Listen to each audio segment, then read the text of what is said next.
Oke, Kang Asep, dari ini pengalamannya kan luar biasa nih, S2 dua kali, lalu kemudian S3 juga masih beasiswa lagi. Nah, saya juga ingin menggali, misalnya nanti ini akan menjadi pertimbangan juga bagi mahasiswa yang menonton channel ini. Sebenarnya kualifikasi apa yang dibutuhkan untuk bisa berkompetisi mendapatkan beasiswa? Ya, baik dalam pengertian kualifikasi yang sifatnya akademik, lalu kemudian juga mental. Kan ada juga yang kualifikasi akademiknya punya, tetapi mentalitasnya tidak siap. Nah, bagaimana mempersiapkan dua hal itu? Oke. Ya, ini saya kira penting. Ketika siapapun yang hendak melanjutkan studi ke luar negeri, emang ini saya sebut luar negeri ya, karena ada persiapan yang harus dilakukan, ada ngeri-ngerinya di sana gitu. Panjang. Oke, setidaknya dalam pengalaman saya ini ada 3 hal yang harus dipersiapkan ketika siapapun ingin melanjutkan sekolah ke luar negeri melalui beasiswa ya, atau tidak beasiswa. Sebenarnya sama saja baik beasiswa atau tidak beasiswa. Pertama, Anda harus punya kemampuan akademik yang bagus, yang sesuai dengan standar negara yang dituju atau standar kampus, standar kualifikasi akademik yang ditetapkan oleh kampus tujuan Anda gitu ya. Nah, ini modal dasar. Kita tidak mungkin bisa sekolah dimanapun kalau kita tidak punya kualifikasi akademik, kita tidak punya kemampuan akademik yang bagus ya. Berarti kalau kita masuk perguruan tinggi, berarti kemampuan intelektual kita itu dituntut ada gitu kan. Maka standarnya misalnya kalau kita S1 misalnya, usahakan IPK kita itu di atas 3,5, di atas 3 gitu kan. Bagus-bagus kalau 3,5 itu. Ini adalah semacam tiket awal kita untuk bisa mendaftar gitu kan. Nah, nggak mungkin kalau kita tidak punya ini, nggak kita bisa ikut mendaftar. Maka bagi sekarang mahasiswa sosiologi yang sedang kuliah, misalnya bila ada minat, maka dari sekarang nilai-nilai yang formal itu harus bagus. Itu tidak bisa dihindarkan, harus bagus, saya kira. Seperti itu. Yang kedua, bahasa.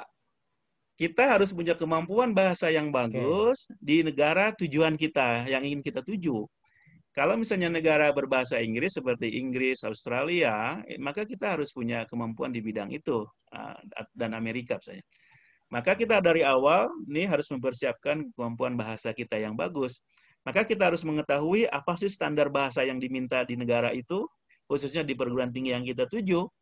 Berapa, apakah TOEFL kah, atau IELTS kah, atau yang lainnya. Kita harus tahu tuh, Kang Dede ya. Kalau kita sudah mengenal bahwasannya di sana ada IELTS seperti Australia dan Inggris, maka kita harus mempersiapkan diri punya sertifikat yang bagus di IELTS itu. Oke, nah ini bisa kita lakukan misalnya mahasiswa yang berminat ke sana bisa dari sekarang mempersiapkan diri dengan misalnya kursus bahasa Inggris, ikut TOEFL, IELTS preparation dan sebagainya. Jadi kalaupun tidak bisa belajar mandiri. Saya termasuk awalnya belajar mandiri ya. Nah, jadi awal-awalnya tidak pernah belajar kursus secara formal, sampai kemudian ketika mau tes baru ikut pelajaran formal. Jadi, nah ketika mau ke Belanda itu kan ada tes ada kursusnya sekitar berapa bulan, lalu kita di situ disiapkan. Nah, tapi sebelumnya tidak pernah gitu ya. Maka kalau Anda punya modal yang bagus, punya dana yang cukup, saya kira bagus kalau mengambil kursus, karena dengan ikut kursus itu terarah bagaimana kita mendapatkan sertifikat yang bagus. Kalau kita ingin ke negara yang standarnya TOEFL, Anda seperti Amerika Serikat misalnya, dan juga negara Eropa lainnya, ke Belanda misalnya, negara Belanda itu memang berbahasa Belanda, tetapi ada kelas internasional. Di situ sertifikat bisa kita gunakan, bisa TOEFL, ya kita bisa pakai, atau IELTS juga sama seperti itu. Maka kita harus mempersiapkan TOEFL yang bagus, ya, kursus yang serius. Nah, kalau tidak bagus, kalau Anda syukur punya dana untuk berkursus sendiri. Nah, ini penting bahasa ini karena kita adalah berhadapan dengan dosen yang berbahasa Inggris, mahasiswa yang berbahasa Inggris, paper juga berbahasa Inggris, misalnya, kemudian komunikasi berbahasa Inggris, masyarakat kebanyakan berbahasa Inggris. Nah, maka kemampuan bahasa ini menjadi mutlak. Nah, menjadi syarat mutlak bagi keberhasilan. Mungkin nilai kita bagus tuh, nilai akademiknya, tapi kalau bahasanya tidak bagus, itu kemungkinan besar gagal. Saya punya pengalaman, saya tidak perlu menyebut namanya, beberapa kawan saya yang juga siapapun itu, yang lainnya juga, mereka punya kemampuan bagus, orang-orang hebat di Indonesia misalnya seperti itu, tapi mereka tidak bisa selesai studinya karena kemampuan bahasanya yang rendah, tidak memenuhi standar yang ada di sana. Misalnya walaupun di Indonesia suka menulis misalnya luar biasa, tapi ketika di sana itu kan menulisnya dalam bahasa Inggris dengan cara mindset orang-orang Barat berpikir menulis seperti saya sebut tadi. Ya, jangan kita kan suka bawa, mungkin di Indonesia dia hebat menulis di mana, tapi orang Indonesia nulisnya muter-muter itu. Kita harus sebenarnya menyesuaikan dengan kemampuan bahasa itu sebenarnya kita menyelami juga mindset cara orang-orang di sana berpikir, orang Barat berpikir dan menulis seperti itu. Nah ini penting ya. Tidak mungkin kita bisa selesai dengan baik karena apalagi dalam kemampuan menulis kalau kemampuan bahasa Inggris kita tidak bagus. Oke. Yang ketiga ini adalah kesiapan mental. Mungkin kapasitas intelektual kita bagus, bahasa kita udah bagus, tetapi tidak akan berhasil kalau tidak punya kemampuan mental yang cukup untuk hidup di negara orang. Jadi di dalam hal ini dibutuhkan mental kita untuk siap tinggal di negara orang, untuk bisa berkomunikasi, beradaptasi dengan aturan-aturan kampus di negara orang, untuk bisa bagaimana berkomunikasi juga dengan warga-warga yang berdatangan dari berbagai negara. Nah, kita harus menyiapkan mental. Kita bahwa kita bisa cepat beradaptasi dengan keberadaan dan aturan di negara kita datang itu. Nah, ini sangat penting, salah satu syarat penting kalau kita ingin berhasil. Kalau kita punya karakter cepat menyerah, dalam bahasa Sundanya tebetahan, saya kira ini agak susah untuk berhasil ya. Karena mungkin kita di sana paling lama tinggal paling cepat 2 tahun untuk master misalnya. Untuk S3 bisa lebih lama, 4 tahun kan, bisa lebih bahkan seperti itu kalau kita bekerja di sana. Maka harus punya, dalam mental kita disiapkan bahwa kita akan punya kemampuan beradaptasi dengan negara di sana dari segi budaya, tanpa kita kehilangan identitas kita sendiri. Yang dalam bahasa Sunda itu berarti pindah cai, pindah tampian gitu kan. Nah, kita mengikuti tradisi yang ada di sana tanpa kita kehilangan diri kita sendiri. Maka ciri sabumi cara sadesa itu harus kita ikutin di sana gitu supaya kita bisa survive. Tanpa itu kita tidak bisa survive, dan itu banyak kasus terjadi ketika tidak bisa beradaptasi dengan budaya baru, negara baru, aturan baru, rumah tangga baru, maka itu kemungkinan besar untuk gagal, tidak mampu menyelesaikan studi itu sangat besar. Begitu saya kira. Nah, termasuk poin yang terakhir Kang Asep, karena mungkin untuk beberapa kultur di Indonesia, termasuk misalnya kultur Sunda, nu eraan atau tidak terbiasa juga untuk berdiaspora ke tempat yang lain, jangankan ke luar negeri, bahkan untuk ke provinsi yang lain juga tidak terlalu banyak sebenarnya kan dibanding misalnya beberapa kultur di masyarakat Indonesia, misalnya seperti Sumatera, kemudian juga Jawa Tengah, Jawa Timur itu kan punya kultur berdiaspora yang sangat kuat. Nah, mungkin sebagian besar pemirsa ini juga ada di sekitar Sunda, seperti Kang Asep dan juga seperti saya. Jadi mentalitas yang ada dalam kultur itu bagaimana kemudian mereformasinya gitu, agar punya daya saing seperti itu. Oke. Saya melihat itu tidak dalam hal masalah right or wrong ya, atau salah benar ya, tetapi saya melihat masalah kondisional, masalah situasional mengapa itu terjadi gitu. Dan juga sekarang juga keliru kalau menganggap orang Sunda hanya kurung batoken, ya kan? Tidak, atau hanya katak dalam tempurung. Sekarang banyak orang Sunda sejak dulu juga sama seperti itu. Banyak orang Sunda yang juga berdiaspora ke luar wilayah Tatar Sunda, baik di dalam wilayah Indonesia sendiri. Ketika saya misalnya di Kalimantan Tengah, saya banyak ketemu orang Sunda di sana, gitu kan. Ketika saya ke Australia banyak juga, ketika di Belanda juga sama dan sebagainya, gitu ya. Nah, tetapi memang jumlahnya tidak sebanyak yang dari etnik lain, misalnya etnik Jawa, karena ini kan masalah proporsional saja. Orang Jawa di Indonesia adalah mayoritas, maka yang diaspora pun banyak. Oke, kan? Seperti itu. Nah, orang Sunda yang tidak lebih sedikit pasti sedikit, nah, gitu. Saya kira itu. Jadi saya kira tidak benar kalau orang Sunda itu tidak bisa berdiaspora atau tidak mau fight dengan sesuatu yang baru. Nah, saya kira. Terus ada kultur juga. Menurut saya, mengapa katakanlah kalau kita melihat ada kekurangan diaspora di kalangan orang Sunda, karena memang orang Sunda itu buat apa kita ninggalin rumah sendiri, rumah kita yang indah itu berarti kita tinggalin. Tanah kita subur, air di mana-mana ngocor, gunung hijau dan sebagainya, udara enak, udara nyaman. Buat apa kita pergi ke kampung orang, gitu kan?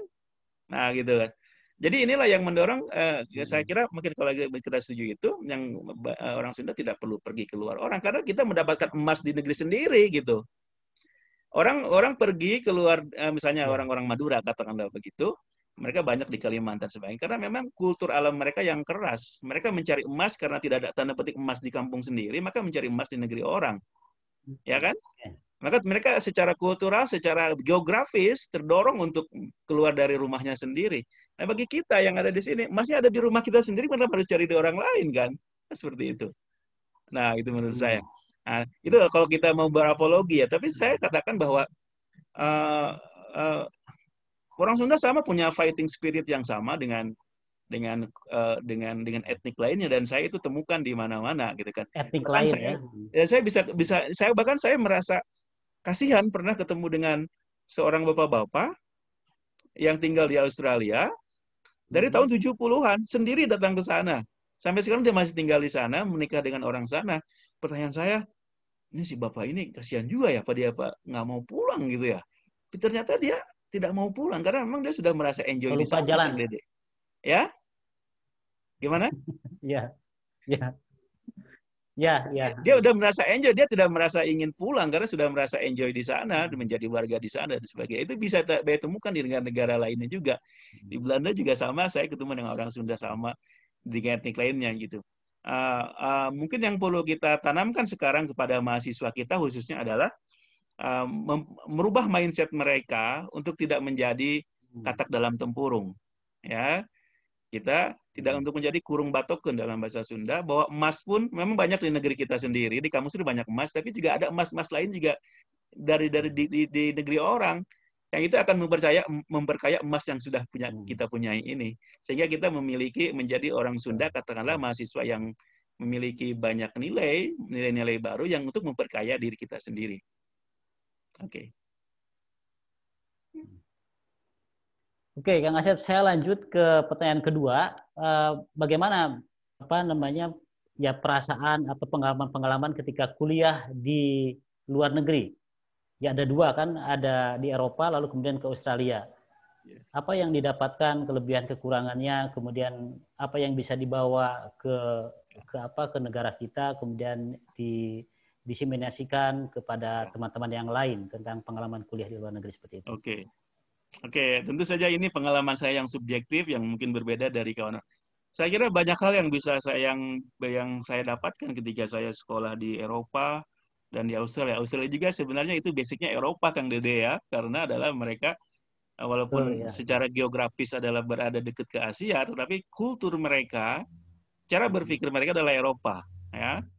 Mereka, apalagi pada dasarnya mereka adalah orang-orang Inggris sebenarnya yang datang ke Australia, ya. Hampir sama seperti New Zealand juga. Jadi tapi Australia lebih multikultural karena selain berlatar belakang Inggris juga berlatar belakang Eropa Barat lainnya. Jadi dua-duanya sebenarnya basicnya adalah Eropa, Kang Dede ya, atau negara Barat. Nah, yang saya dapatkan tentu saja adalah pengalaman intelektual yang berbeda yang saya rasakan ketika di Indonesia gitu. Yaitu, oke. Saya misalnya yang merubah saya adalah cara berpikir. Cara berpikir saya bahwa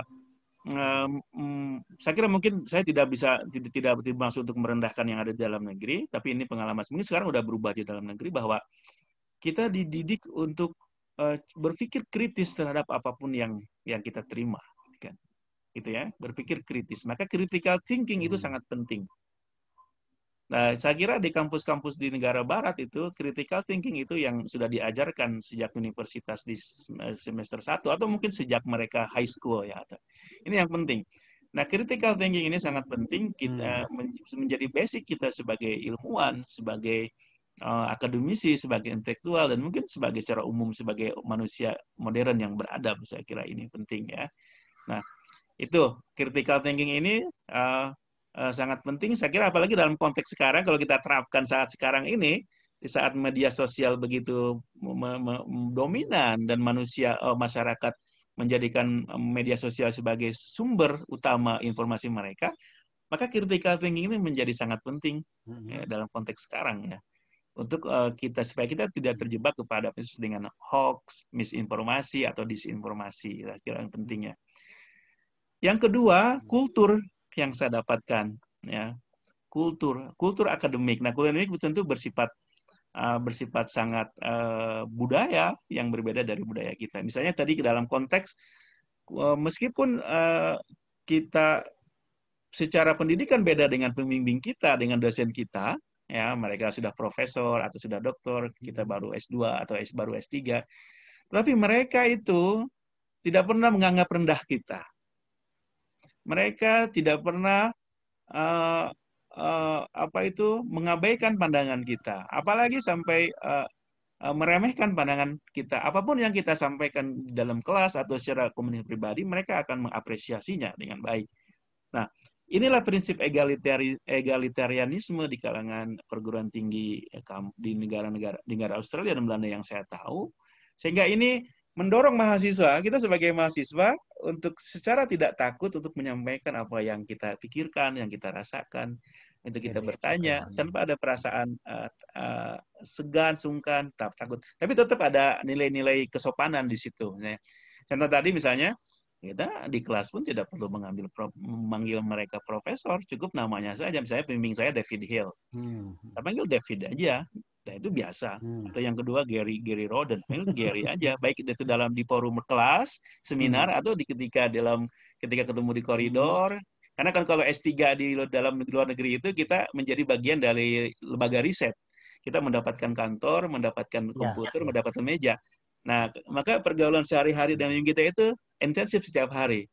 Maka ketika itu pun egalitarianisme itu sangat tampak sekali. Nah, dengan iklim yang egaliter itu akan tercipta hubungan yang bagus, yang sehat antara kita dengan pembimbing kita. Kalau dalam konteks sebagai mahasiswa S3 ya, atau sesama hubungan dosen dengan mahasiswa yang tidak terlalu jarak jauhnya, sehingga tercipta potensi-potensi kita itu akan nampak di depan mereka karena tidak ada barrier dari segi psikologisnya, saya kira itu. Itu saya kira yang sangat penting, yang membuat cara pola berpikir saya dari secara akademik seperti itu. Nah, yang lebih penting lagi, Kang Dede, yang salah satu dari segi akademik juga, perpustakaannya yang luar biasa, Kang Dede. Nah, saya kira ini masih menjadi tantangan bagi kampus-kampus di negara kita, termasuk perguruan tinggi kita, perpustakaan. Perpustakaan itu orang selalu bilang the heart of university, kan, jantung universitas. Nah, itu betul-betul di sana terbukti menjadi jantung universitas itu. Bukan bagus secara fisik, tapi juga dalamnya juga bagus. Kalau di kita kan masih didulukan dulu fisiknya bagus, Kang Dede ya. Di dalamnya kita nggak tahu. Seperti desainnya bagus, gitu ya. Desainnya bagus. Bahkan kalau Kang Dede mungkin pernah ke Leiden kan, itu namanya universitas perpustakaan KITLV, pusat perpustakaan yang menampung bagai sumber-sumber kolonial baik Indonesia atau non-Indonesia.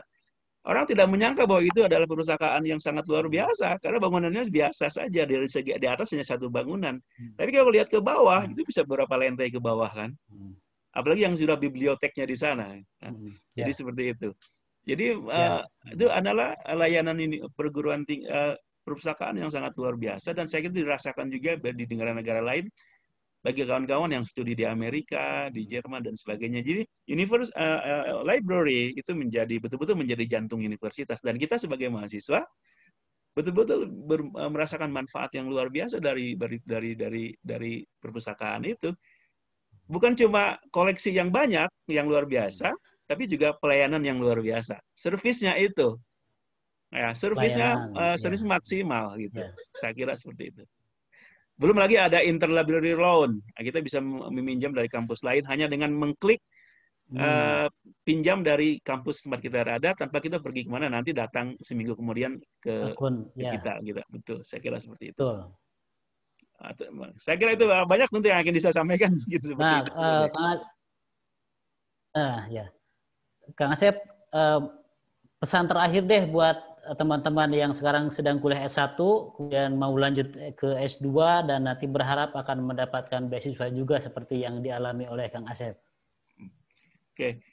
Ini juga saya sering ketika saya memulai kelas saya, ketika saya mengajar, ini juga sering saya sampaikan kepada mereka supaya punya semangat yang tinggi dan wawasan luas. Saya katakan kepada mereka, janganlah jadikan tempat Anda kuliah sekarang ini terminal terakhir Anda untuk mencari ilmu.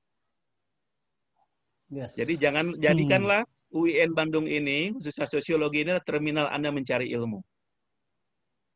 Oke. Tetapi selesaikanlah, pergilah ke terminal-terminal lainnya untuk mencapai, untuk memperoleh ilmu. Baik itu level pasca sarjana, nah sudah dibahas itu dengan obrolan PS dengan siapa namanya Alya ya, itu bagus. Baik terminal yang kedua adalah pasca sarjana S2 dan S3, tapi terminal juga dalam konteks sudah geografis. Jangan jadikan Indonesia, apalagi Bandung, adalah tempat terakhir Anda kuliah atau mencari ilmu. Negara ini luas, bumi ini luas, Allah ciptakan bumi ini luas, pergilah ke negara-negara lain untuk memperoleh ilmu itu. Di luar Indonesia ada ASEAN, di luar ASEAN ada Asia, ada Eropa, ada Amerika. Pergilah ke sana untuk memperoleh ilmu sebanyak-banyaknya, karena dunia ini luas, itulah. Janganlah menjadi katak dalam tempurung, supaya bahwa dunia ini luas, perluas wawasan Anda, jangan jadikan diri Anda katak dalam tempurung. Nah, bagaimana untuk bisa mencapai 3 hal itu, saya yang tadi. Sekarang bagi Anda yang sedang kuliah, baik-baiklah dalam nilai-nilai Anda yang akademik itu, tapi jangan khawatir kalau dapat C, nggak usah perlu diulang lah. Apa-apa C juga bagus gitu kan. Karena mahasiswa ketika dapat C, mereka luar biasa panik, udah biasa saja, C juga bagus kan ya. Yang penting di atas 3 itunya, IPK-nya seperti itu.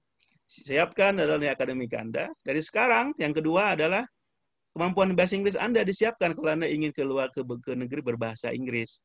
Kalau Anda ingin berbahasa Arab ke Timur Tengah, baguskan bahasa Arab Anda dari sekarang, atau berbahasa Jerman kalau ke Jerman, atau ke Spanyol dan sebagainya. Siapkan dari sekarang, masih ada waktu untuk mempersiapkan bahasa Anda. Kalau Anda mampu, ikut kursus ya. Nah, yang ketiga, siapkan mental Anda untuk tinggal di negeri orang. Nah, saya kira itu. Siapkan bahwa kita bisa hidup negeri orang dengan baik, dengan prinsip bahasa Sunda, pindah cai, pindah tampian, gitu kan? Ciri sadesa, ciri saimah, cara sadesa itu kita ikutin supaya kita bisa survive ketika kita berada di negeri orang. Ini yang akan menunjang kesuksesan studi kita melalui beasiswa itu.